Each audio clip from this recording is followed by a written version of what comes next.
আজি আমাৰ যিসকল আই মাতৃ ইয়াত উপস্থিত আছে মই তেওঁলোকৰ বাবে জনাব খুজিছো যে গোলাঘাট সমষ্টিৰ 1146 গৰাকী মহিলাই আজিৰ পৰা ঋণমুক্ত হ'ব। বোকাখাট সমষ্টিৰ 820 গৰাকী মহিলা আজিৰ পৰা ঋণমুক্ত হ'ব। দেৰগাঁও সমষ্টিৰ 879 গৰাকী মহিলা আজিৰ পৰা ঋণমুক্ত হ'ব। খুমটাই সমষ্টিৰ 441 গৰাকী মহিলা আজিৰ পৰা ঋণমুক্ত হ'ব আৰু সৰুপথাৰ সমষ্টিত 1833 গৰাকী মহিলা আজিৰ পৰা ঋণমুক্ত হ'ব। শ্ৰদ্ধা ৰাইজ, আজি আমি চেষ্টা কৰিছো যে আপোনালোকৰ হাতত যিসকলৰ ঘৰত ৰেচন কাৰ্ড নাই তেওঁলোককো যাতে 15 তাৰিখৰ ভিতৰত আমি ৰেচন কাৰ্ড দিব পাৰো। বেংকৰ নো ডিউ চাৰ্টিফিকেটো আমি এই মাহতে দিবৰ বাবে ততাতয়া কৰিছো, কাৰণ ইয়াৰ পিছত দুটা ডাঙৰ আঁচনি আপোনালোকৰ বাবে আহি আছে। ইলেকশ্যনৰ সময়ত মই আই মাতৃসকলক কৈছিলো যে অসমৰ যিবিলাক আত্মসহায়ক গোটৰ সদস্য আছে তেওঁলোকৰ বেংক একাউণ্টত আমি 10,000 টকা দিয়াৰ ব্যৱস্থা কৰিম। 10,000 টকাৰ লগত ভৱিষ্যতে তেওঁলোকে যাতে বেংকৰ পৰা লোন পায় তাৰ কাৰণেও আমি ব্যৱস্থা ল'ম। আজি আমি এই মুখ্যমন্ত্ৰীৰ মহিলা উদ্যমিতা আঁচনি তাৰ ভেৰিফিকেশ্যনৰ কাম চলি আছে আৰু খুব সোনকালে তাৰ 10,000 টকা আই মাতৃসকলে লাভ কৰিব।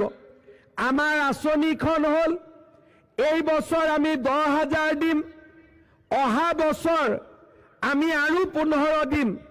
10-15 25 যোৱাৰ পিছত বেংকৰ পৰা আমি 25,000 টকা বেংকৰ পৰাও লোন লৈ আই মাতৃসকলক দিয়াৰ ব্যৱস্থা কৰিম। কিন্তু আজি এই 5,000 মহিলাৰ যদি নো ডিউ চাৰ্টিফিকেটখন আপোনালোকক আমি দিব নোৱাৰিলোহেঁতেন, ভৱিষ্যতে আপোনালোকক বেংকে কেতিয়াও আৰু লোন নিদিলেহেঁতেন।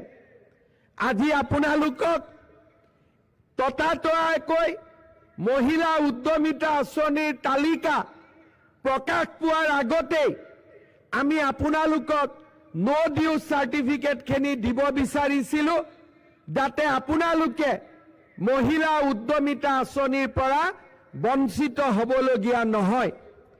ঠিক তেনেধৰণে অহা 15 তাৰিখে আমি ৰাজ্যখনত ৰেচন কাৰ্ড নথকা পৰিয়ালক ৰেচন কাৰ্ড দিব চেষ্টা কৰিছো, কাৰণ 15 তাৰিখৰ পৰা 28 তাৰিখৰ ভিতৰত আমাৰ গাঁৱে গাঁৱে বুথ কেন্দ্ৰই অৰুণোদয় আঁচনিৰ নতুন হিতাধিকাৰীসকলক নিৰ্বাচন কৰা হ'ব।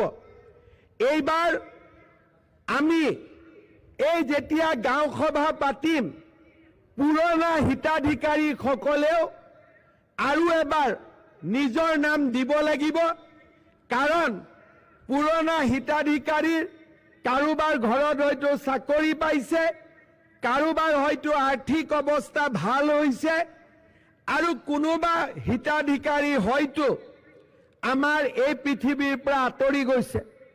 সেইকাৰণে 15 তাৰিখৰ পৰা 28 তাৰিখৰ ভিতৰত আমি পুৰণা হিতাধিকাৰীসকলকো আকৌ এবাৰ নিৰ্বাচন কৰিম আৰু গোলাঘাট জিলাৰ গোলাঘাট, বোকাখাট, দেৰগাঁও, খুমটাই, সৰুপথাৰত অতিৰিক্ত কৰি আৰু 10,000 কৰি মহিলাক আমি অৰুণোদয় আঁচনি দিয়াৰ বাবে আমি হিতাধিকাৰী নিৰ্বাচন কৰিম।